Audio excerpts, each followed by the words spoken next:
It's time for the Founders Memorial Award lecture. The Founders Memorial Award was established in 1958 to honor the memory of scientists who made outstanding contributions to entomology. This year, Dr. Anurag Agrawal, Professor of Ecology and Evolutionary Biology with a joint appointment in the Department of Entomology at Cornell University, has been selected to deliver the Founders Memorial Award lecture. The honoree this year is Dame Miriam Rothschild. Dr. Agrawal's research accomplishments cover the key areas of arthropod community genetics, real-time evolution of plant defense against insects, phylogenetic ecology, plant neighborhood insect interactions, and insect colonization and induced defense. Over the course of his career, he's published more than 100 peer-reviewed papers in high-profile journals such as PNAS, Science, and Nature, and he's edited 2 key books on insect ecology. Please help me welcome Dr. Anurag Agrawal.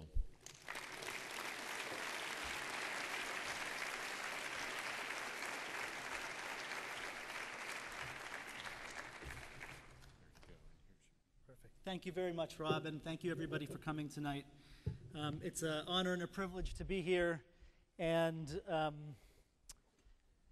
it's great. It means a lot to me to be here and to give this talk tonight. I have 3 major goals in giving the lecture tonight, and the first, and of course the most important, is to share with you some of the eccentric genius of our honoree, Miriam Rothschild. And all kinds of people came out of the woodwork sending me letters and emails and phone calls about stories of her. It's too bad I can't share them all with you because she was an extraordinary person. I mean, you probably know some of this, but it's just truly outstanding. She had no formal training, of course, no formal schooling.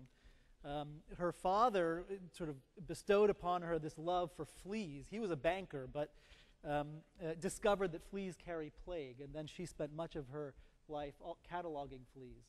She was tutored by her uncle, who was another outstanding naturalist, and he tutored her in biology and natural history. He was the only person known to have ever tamed a zebra. And then Miriam herself, in addition to all the entomology and great biology I'm going to tell you about tonight, she's credited with all sorts of things, being an incredible humanitarian, lobbying for all kinds of social equity, inventing the seat belt, which we now use in the car, all kinds of stuff. The second major goal I have tonight is to convince you and to discuss a little bit with you something that's not new, but I want to emphasize the importance of natural history in modern biology. I'd like to make the argument that the time is critical now, and Miriam certainly did this, to use the entire diversity of life and our powers of observation about what happens in the field to answer some of the long-standing questions in biology. And third, what I want to do is emphasize the importance of convergent evolution in biology. That is, seeking out to understand those traits which repeatedly and independently evolve such that they tell us what some of the important drivers of natural selection are. And I hope to convince you at the end, they also illustrate to us potentially where some of the constraints are in adaptation to the environment. So if we can go back to the slides, today I'm going to focus on Miriam and some of her, the intersection of our professional careers, hers and mine, as they primarily relate to chemical ecology and the interactions between plants and the herbivorous insects. Before I get there, I want to give you a little bit of a taste of some of the other things she did, and I want to do this through a video clip on an interview that she gave relating to her work on fleas. So if we could play this, thank you. Wings are no good to you if you live in fur. They just get in the way. So as a parasite living in the fur of the rabbit, they've lost their wings, but they've replaced it by this stupendous jump. And I have described them as insects which fly with their legs because they have got, well, you call it a shoulder, but of course it isn't really a shoulder, but that part of the flea that has in it this resolin, which is a sort of like a sorbo rubber material. It's a protein, but it's a sorbo rubber material which can be compressed and then released with great force. To me, one of the things that this clip exemplifies is that Miriam Rothschild was a mechanistic ecologist.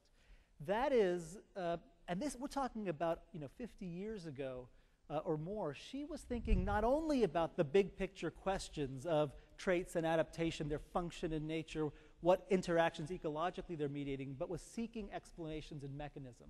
Some of those mechanisms were behavioral, some of them were chemical, as she discussed about the proteins relating to their the fleas' jumping behavior. But that's still something that we, as biologists, strive to do, and that's not easy. That is, determining and finding the mechanisms of important traits that mediate ecological interactions. The focus of my talk tonight is going to be on a set of interactions that she studied in great detail relating to the monarch butterfly and its host plant, the milkweeds. And before I get to some of her particular contributions, I want to reveal to you what I call the natural history of coevolution.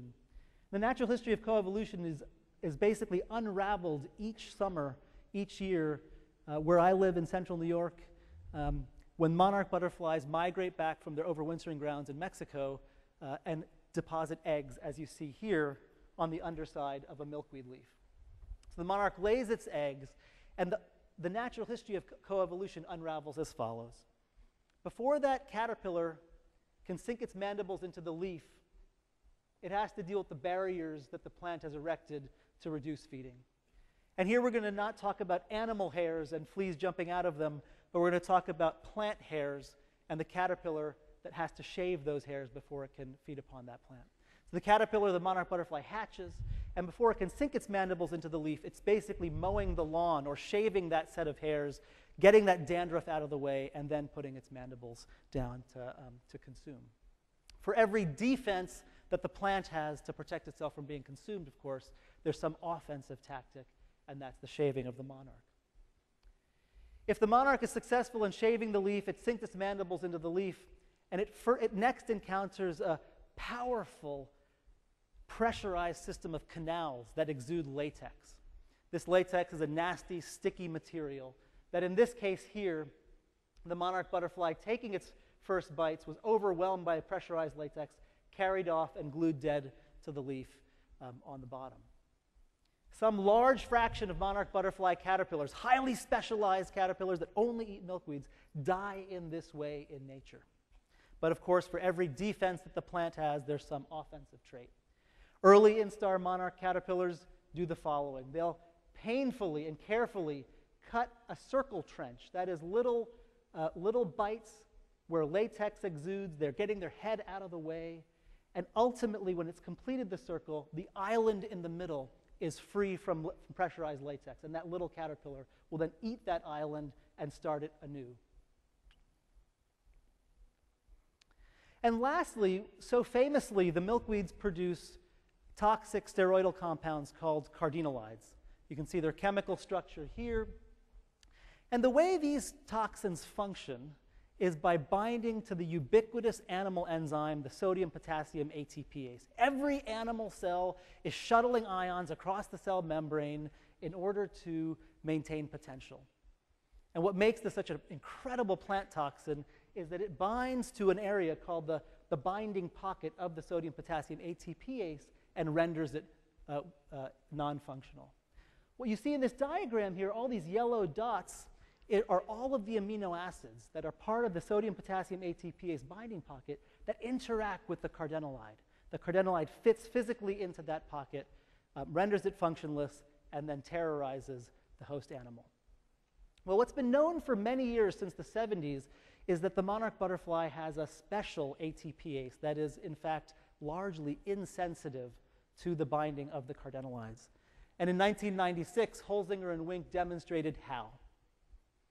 What you see here are a set of amino acids on the top, and it's a highly conserved set of amino acid sequences from Drosophila to Manduca to mammals.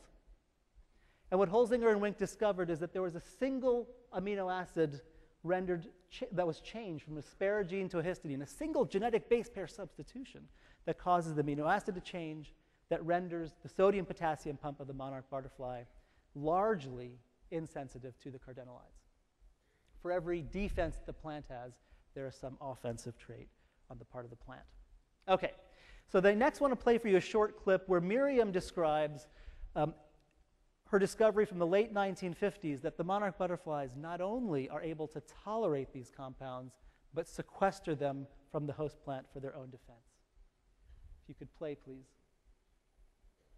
That the caterpillars collected heart poisons, rather like digitalis, from the plants they fed on, went through to these beautiful green chrysalises that you saw here, that little sweetie, very, very toxic, and then appeared again in the butterfly. So literally, it was at a time in the late 1950s when there were ideas floating around, but sequestration had never been demonstrated. And she didn't stop at describing sequestration in the monarch butterfly. She unveiled over the course of about 10 more years what I call a community approach to sequestration, really illustrating convergent evolution. And I think that this is really kind of, in the words that we heard earlier, changing the status quo. That is, after this set of research demonstrating convergently that there was sequestration in her case, milkweed-feeding insects, there was a paradigm shift. And I want to just share with you that. So in the late 1950s, we had sequestration demonstrated in monarch butterflies. She then went on to demonstrate in grasshoppers sequestration of Cardenolides in a grasshopper feeding on milkweeds. This is in 1967. In 1970, she reported with colleagues again sequestration in a true bug, Aphis nerei, feeding the oleander aphid feeding on milkweeds.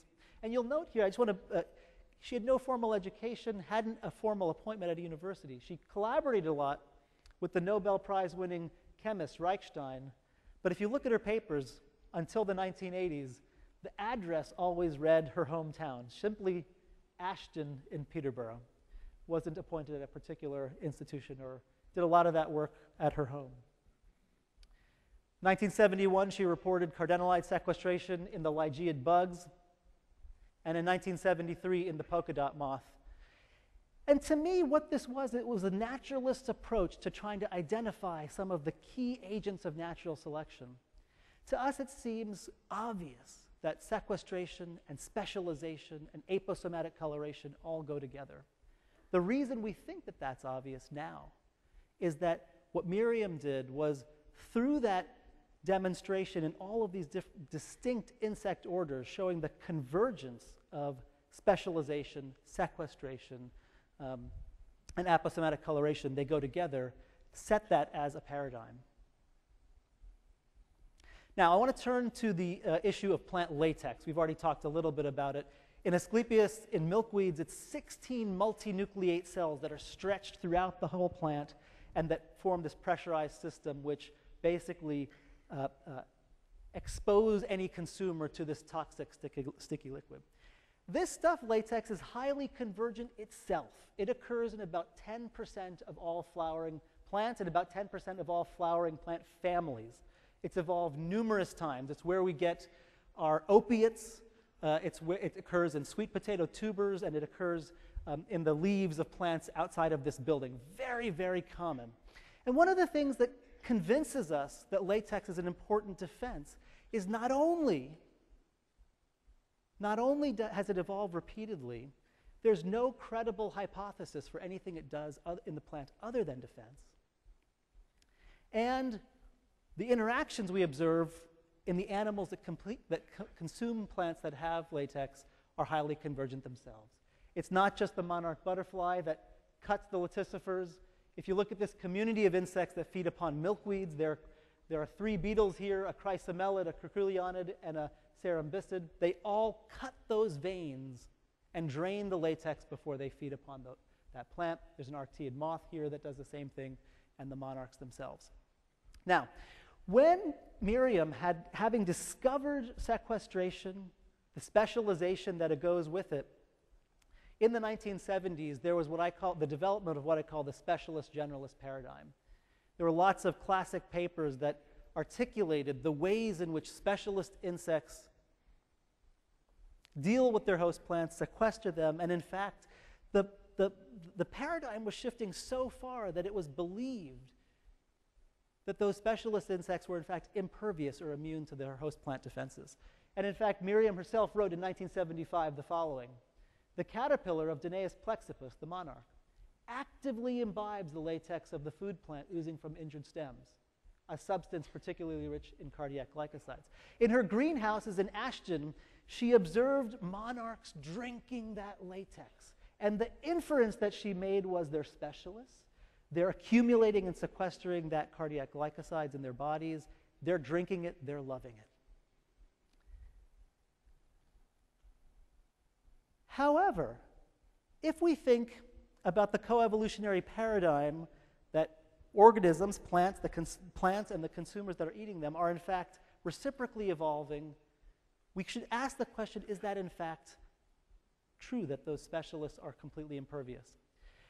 The picture that we see, the lion's share of the time that monarchs or other latex-consuming insects have on the plant is that they start nibbling on the plant and a very large droplet of latex appears. Only once in my hundreds of hours of watching monarch butterflies, caterpillars eat milkweeds have I seen what she saw that time also. That is the droplet of latex disappearing after welling up as the caterpillar starts feeding. The typical scenario is the following. The caterpillar starts to nibble, the droplet of latex wells up, and the caterpillar is wiping, it's shivering a little bit, it's dealing with the cardiac glycosides, and eventually it cuts again, it cuts again, it cuts again, and eventually the leaf hangs down and the caterpillar turns around and consumes that leaf as fast as it can. In fact, I want to summarize in the 10 or 15 years that I've been working on Asclepias, our most common, our most predictable measure of resistance to monarchs is in fact the amount of latex that exudes from the host plant.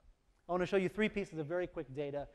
They essentially say all the same thing. The x-axis is the amount of latex exuding from a milkweed. The y-axis is monarch growth. And this is a phenotypic correlation. It's basically a set of plants that vary in how much latex is exuding. The more latex exudes, the worse the monarch caterpillar grows, or the less it grows. We can show this from a genetic correlation. On the x-axis here, you can see, again, latex flow. Genetic families of common milkweed, Asclepias syriaca, are highly variable in how much latex they exude. And genotypes that exude a lot have relatively poor monarch growth. We can look at the same thing across 50 species of Asclepias. Monarchs will eat all of these plants. Species of Asclepias that make more latex have more poor growth on them. So where does that specialist-generalist paradigm stand then? I would argue the following. Yes, specialists are typically less impacted by plant defenses than generalists. On average, that must be true. But specialists are not immune to defense. Second, in coevolution, a plant should either evolve a different strategy or evolve more potent defenses if we have a specialist that is consuming that plant and doing very well. Third, because plants can detect specific herbivores, and because some herbivores manipulate plants, we have relatively little predictive power, at least currently, in terms of understanding who's in charge. Accordingly, I would argue that coevolution in a community context is not currently very well understood. And that's not to say I don't think we can not make progress, but we have lots of great examples of defenses that are effective. We have lots of great examples of highly specialized insects that are manipulating their host plants. And I would argue that we don't yet have a predictive framework to understand what they do. I want to turn now to Cardenolides. This is not a highly convergent trait. This is a trait that has evolved only a few times in angiosperm families. The lion's share of plants that have Cardenolides are in the Apocynaceae. That's the new larger group that has subsumed what was the Asclepiadaceae. And as I mentioned to you earlier, the way this incredible toxin functions is binding to the sodium-potassium ATPase. Here's that binding pouch again, and all those yellow dots are the amino acids that interact with Cardenolides in animal cells. The alpha subunit of the sodium-potassium ATPase is the critical piece for binding. And what I want to do is walk through and show you At the molecular level, how animals have evolved to deal with and cope with those cardenolides. You'll remember that I showed you it was a highly conserved set of amino acid sequences. So what I'm showing you here are 5 positions that are in the sodium potassium ATPase. The amino acids are highly conserved. I'm showing you pigs here on top, Drosophila, many other insects. And the dots in this chart simply reflect the fact that it's the same amino acids as in the pig here, so highly conserved across these groups. You'll remember that the Monarch Danaus plexipus has a histidine. It's at position 122 instead of the asparagine. What I want to show you here is that if we look at 11 different cardenolide-feeding specialist insects across 4 different orders, we have flies, true bugs, beetles, and the Lepidoptera, that same single base pair substitution, that single amino acid change crops up again and again. And indeed, it is functional. What I'm showing you here is the fact that if we genetically manipulate the sodium potassium ATPase position 122, make it an asparagine to a histidine, we get greater survival of transgenic cells that are exposed to a cardenolide compared to the wild type. So you have time here on the x-axis, and on the y-axis is number of cells surviving. We have the Drosophila wild type that basically is murdered by cardenolides. We have that position change that is highly convergent. We see that there's greater cell survival. But it doesn't end there. If you look at position 111, this is a little bit less well understood functionally, but we see highly convergent changes in our 11, not all of them, but in 11 of the milkweed insects compared to the highly conserved sequences and amino acids across the rest of the animal kingdom. And if we look at 2 other amino acid positions that are critical, again, it's part of that binding pocket, critical for resistance to cardenolides, we see evidence of changes. So what does this level of convergent evolution that occurs across 350 million years of insect evolution, the ancestor basically of all of those groups of insects, has the highly conserved form of the sodium potassium ATPase, and then independently in those lineages, we see the same molecular changes relating to the same shape changes in the binding pocket. I would argue that we have shown today that plant and herbivore species show a remarkable level of convergent evolution in both their phenotypes, their behaviors, their chemistry, and their genetic substitutions. Convergence is a hallmark of adaptation and reveals to us some of the most important selective agents. And I think that latex really exemplifies that as a defense in plants. At the molecular level, convergence suggests constraints. What I mean by that is, if it's the same very few single base pair amino and then amino acid subsequently changes that have evolved independently in Lepidoptera, Coleoptera, Diptera, that suggests to us that there's a very limited number of solutions to this very big problem of toxicity. Where I want to end today in the last couple of minutes is returning to thinking about coevolution in a community context. How does coevolution proceed at the community level? And what I like to argue is that in coevolution there are both drivers, but there may also, in an evolutionary scenario, be passengers. And what I mean by that is we have a long-standing paradigm that if you have a highly specialized insect that sequesters toxins from the host plant, it's aposematically colored, that it must have been involved in coevolution. It must have been imposing natural selection on the host plants. Is that really true? I want to return to the diversity of insects that feed on milkweed. These are the 12-odd species I commonly see on common milkweed, Asclepias syriaca, again across 4 insect orders. And I want to summarize to you experiments that we've done over the last decade where we've tried to understand which of these insects are the most important in current ecological time. As it turns out, there are simply 2 insects, 2 beetles, that impose the most amount of damage that really reduce the fitness of these plants in current ecological time. I love monarch butterflies as much as the next person, but on average, they lay 1 single egg per plant. They avoid ovipositing on plants that have eggs. The lion's share of them die before they're in their 3rd instar. they impose very little damage on these plants in the field currently. Who knows historically? Historically, they may have been very important selective agents. In current ecological time, these are the insects that are imposing natural selection on milkweed. However, if we look at those substitutions, those genetic substitutions in the sodium-potassium ATPase, we see that essentially all of the insects, or many of them, have those genetic substitutions. The Arctiid here, Eucades eglei, is a very interesting exception. It's doing something entirely different. Accordingly, I would argue that the drivers, at least in current coevolutionary dynamics between milkweeds and their insects, are these two beetles, and the others, at least currently, are passengers. They're not necessarily imposing natural selection on the plant. I want to close with some final words that a friend of mine, a colleague, and a mentor, somebody that got me into really working on milkweeds, shared with me. That's Steve Malcolm. You can see here a picture from 1995 in another situation where Miriam Rothschild was being honored. He sent me an email that I don't think he intended to be shared with you, but I eventually got his approval, and it's summarized here. He wrote, "I went to her house many times for lunch. She also invited me to her first international flea conference, complete with roasting an ox and Ginger Baker of the Cream playing loads of real ale and Chateau Lafite Rothschild Claret. I once went for a walk with her and George Varley and I wish I had pictures of them together calling in cuckoos." She was an incredible naturalist. She used to send her Bentley with a boot filled with milkweeds for me when I was a graduate student. It would arrive at the University Museum in Oxford, and I'd be summoned to help her chauffeur unload the plants. I used to love wandering through her greenhouses at Ashton, filled with all sorts of plants, including milkweeds and the largest cannabis I've ever seen. She was truly an eccentric genius, really was a founder of our field, gave us inspiration, convinced us through the natural history and convergent evolution of paradigms that we still hold dear, that are still evolving. And I want to leave you with this picture of her from 1974 with another founder of our field, Gottfried Frankl.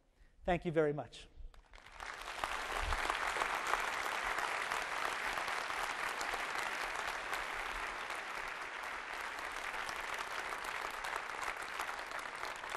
I'm not sure what the time is now, but I'd be happy to answer a couple of questions if anybody has them, and tell you some of the other stories that people emailed me about Miriam Rothschild.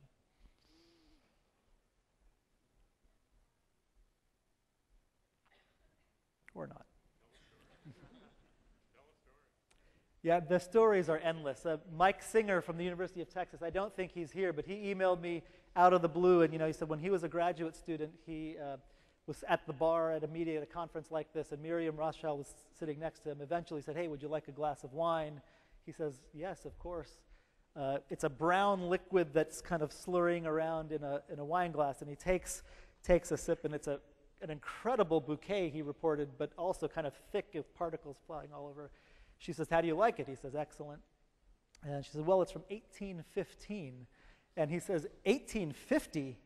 And he kind of looked back and said, 1815, and then asked if he would like another glass. She was very, very generous. One of the things about Miriam Rothschild is that she came from a very wealthy background, but really shared that wealth, brought people in, shared her ideas, and as a result, really brought people together. I don't need to take up more time. It's been great, and thank you.